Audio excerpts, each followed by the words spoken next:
Ponekad čovjek ne traži bogatstvo, velike riječi ni obećanja koja zvuče savršeno.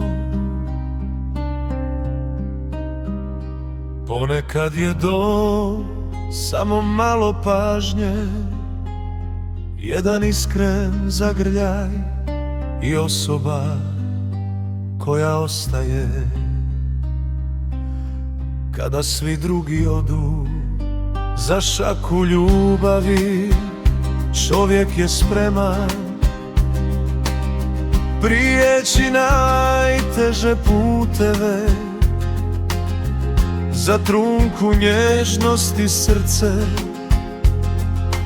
ponovno nauči vjerovati, jer prava ljubav ne živi od poklona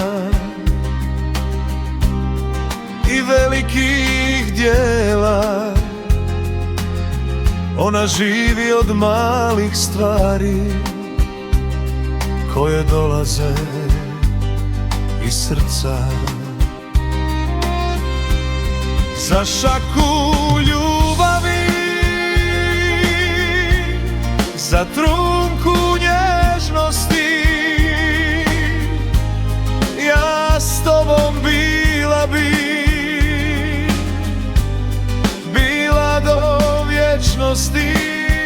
Ne trebam zlato ni svijet na dlanu svom, kad imam tvoje srce i ljubav pod istim nebom. Za šaku ljubavi, za jedan pogled tvoj, prešla bih puteve gdje nitko nije prošao. Jer sreća nije mnogo, to sada dobro znam. Dovoljno je da me voliš i da nisi sam.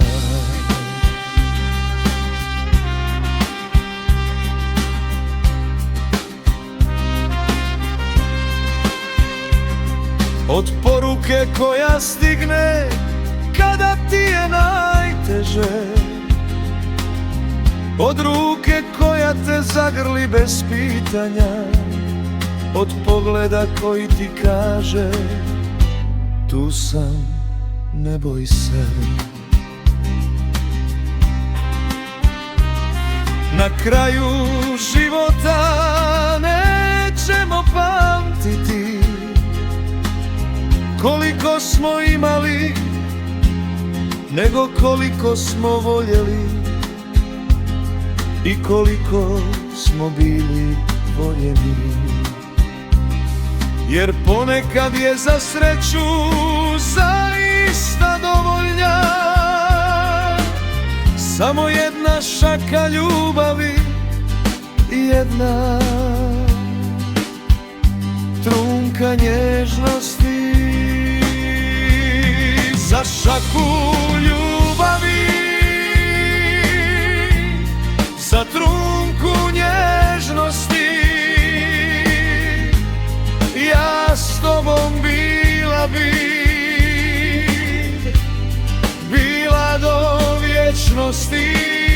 Ne trebam zlato ni svijet na dlanu svom, kad imam tvoje srce i ljubav pod istim nebom.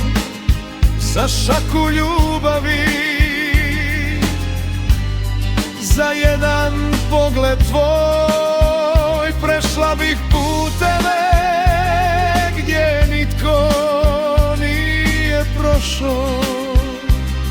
Jer sreća nije mnogo, to sada dobro znam. Dovoljno je da me voliš i da nisi sam.